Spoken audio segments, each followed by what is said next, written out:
Well, hello there, my networking friends from the Chamber. It's Cameron Moss here with my weekly homework regarding this great little client story.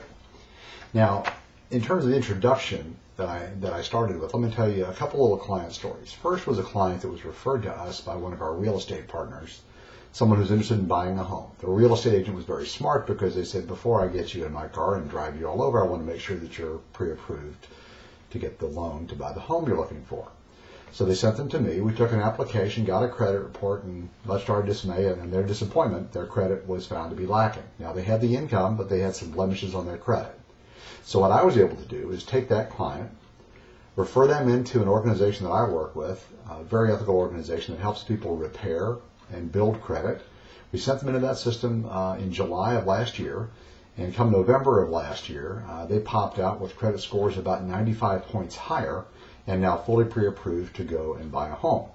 So we now turn them back over to that agent who's ecstatic because this lead they had basically written off last summer is now a home buyer. Closed on them last month. This family bought a home with no money down, credit scores in the mid-600s, starting from the mid-500s about 8-9 months ago, and now they're a happy homeowner, and the real estate agent cashed a nice check. So that's a great little story.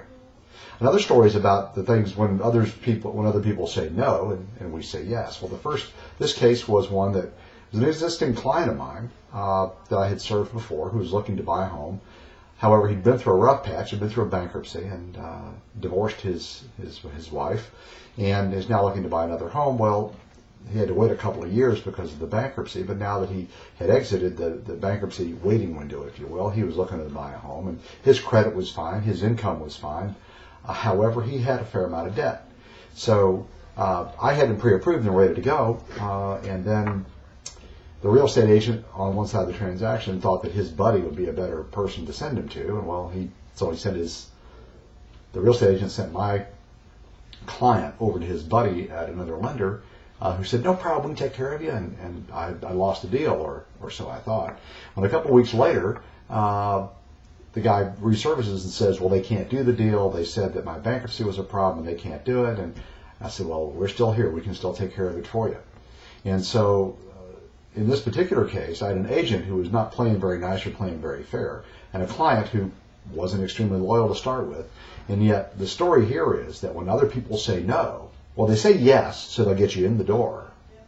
But then they end up going, I'm so sorry, no, we can't help you. We say, we said yes then, we say yes now, we'll say yes in the future.